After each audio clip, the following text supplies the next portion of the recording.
अस्सलाम वालेकुम स्टूडेंट्स। तो कैसे हैं आप लोग। अच्छा, आज हम डिफरेंस देखेंगे इक्वेशन और एक्सप्रेशन का, जो एक कॉमन डिफरेंस है।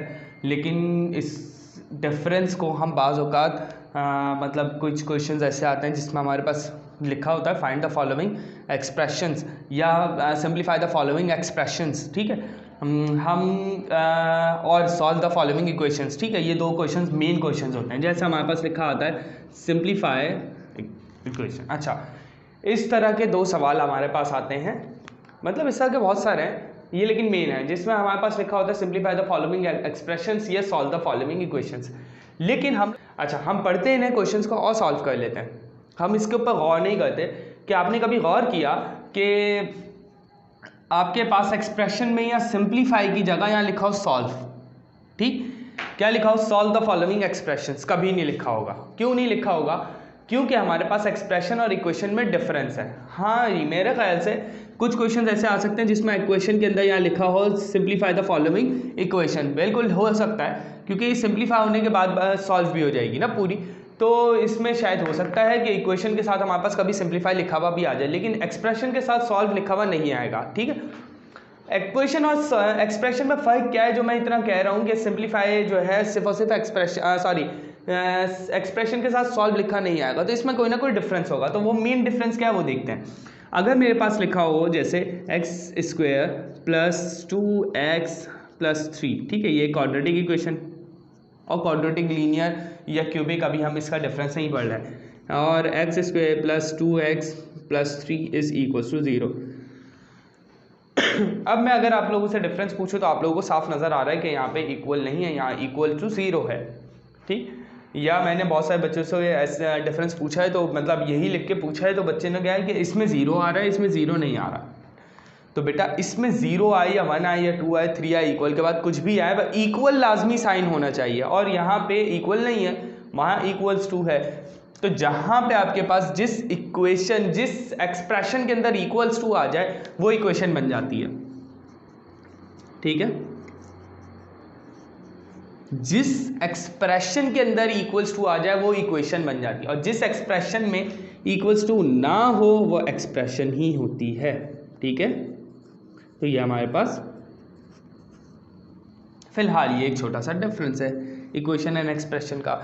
अब सवाल आ सकता है एक्सप्रेशन के साथ लिखा हुआ सिंप्लीफाई, मतलब आप एक एक्सप्रेशन को सिंप्लीफाई कर सकते हैं, सॉल्व नहीं कर सकते। जैसे ये एक्सप्रेशन है, इसके अंदर x आ रहा है। ठीक, यहाँ पे अगर मैं बोलूँ कि आप यहाँ के x की वैल्यू फाइंड आउट कर लें, तो कभी फाइंड आउट नहीं कर सकते। जब तक फाइंड आउट नहीं कर सकते जब तक इसमें इक्वल ही ना हो। इक्वल नहीं है, कैसे फाइंड आउट करेंगे? इसके अंदर इक्वल है, तो इक्वेशन में सॉल्व का मतलब यही होता है कि आपने इसको सॉल्व करने कंप्लीटली और x का आंसर निकालना है।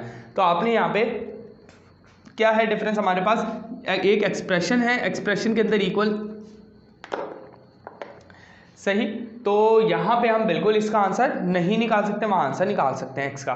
तो ये हमारे पास फर्स्ट डिफरेंस हमारे पास क्या है कि =2 है, एक्सप्रेशन में =2 नहीं होता। सेकंड डिफरेंस क्या है कि आप एक्सप्रेशन को सिंप्लीफाई कर सकते हैं, सॉल्व नहीं कर सकते। आप इसको सिंप्लीफाई भी कर सकते हैं, सॉल्व भी कर, और सिंप्लीफाई करते करते खुद ही सॉल्व हो जाता है, x का आंसर आ जाता है। ठीक, या आप देखेंगे क्वाड्रेटिक इक्वेशन मैट्रिक का और मैट्रिक का चैप्टर है, और 9 में आपके पास फैक्टराइजेशन मेथड, फैक्टर वाला जो आपके पास क्वेश्चंस आते हैं वो आते हैं लाइक दिस।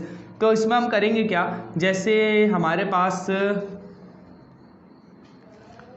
अब यहाँ देखें, इसके अगर मैं पेयर्स बनाऊँ तो मेरे पास क्या बनेंगे? x² और +3x - x - 3, तो ये मेरे पास बन जाएंगे x + 3 और -1 x + 3। तो ये मेरे पास दो फैक्टर्स बनेंगे, x + 3 और x - 1। ठीक है, ये दो फैक्टर्स बन गए।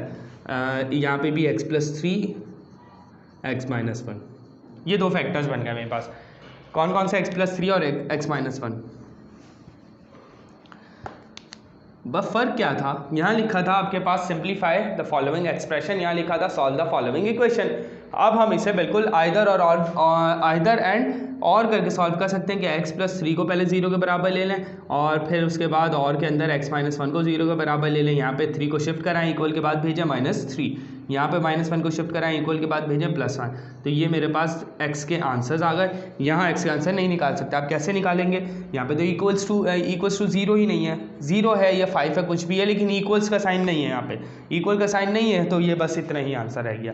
जबकि यहाँ पे पूरा सॉल्व हो गया, यहाँ पे x की वैल्यूज़ बता दी हमें, यहाँ हम x की वैल्यूज़ नहीं बता सकते, जस्ट हमने इसको लिया और वो जो मैंने अभी मेथड सॉल्व किया वो मेथड लगा के इसको सॉल्व कर दिया, या बस यही मेथड हो सकता है, ठीक। तो ये हमने सॉल्व कर लिया, ये हम जस्ट सिंप्लीफाई कर सकते हैं, सिंप्लीफाई कर दिया, मतलब इसको जितना आप स्मॉल वैल्यू में कन्वर्ट कर सकते हैं, सिंप्लीफाई का मतलब है कि जितना आप इसको जैसे मैं अगर एक क्वेश्चन आए मेरे पास कि 40/100 और मैं इसको बोलूँ कि सिंप्लीफाई करें, तो आप क्या सिंप्लीफाई करेंगे? 0 से 0 कैंसिल, 4/10, उसके बाद 2 के टेबल से 2 2 ज़ा 4, 2 5 ज़ा 10, 2/5, ठीक। ये एक ऐसा आंसर है।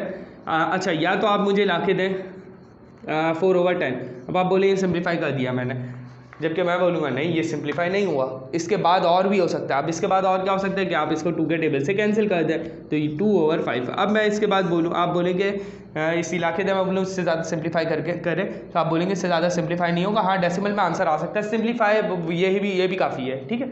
इसके बाद कोई ऐसा टेबल है जिसमें 2 और 5 दोनों आ सकते हो, 1 के अलावा ऐसा कोई टेबल नहीं है, तो इसका मतलब है ये इससे ज़्यादा सिंप्लीफाई नहीं हो सकती, ये भी इससे ज़्यादा सिंप्लीफाई नहीं हो सकता। सिंप्लीफिकेशन का मतलब है आप एक ऐसी फॉर्म में आंसर ला के दे दें कि जहाँ से आगे और नहीं जा सकते हो हम, ठीक। तो ये हमारे पास एक कॉमन सा और बहुत छोटा सा डिफरेंस था इक्वेशन एंड एक्सप्रेशन के अंदर। तो इंशाल्लाह हम नेक्स्ट फिर इसकी कोई बेसिक मैथ्स की कोई चीज़ पढ़ेंगे। जब तक के लिए अल्लाह हाफ़िज़।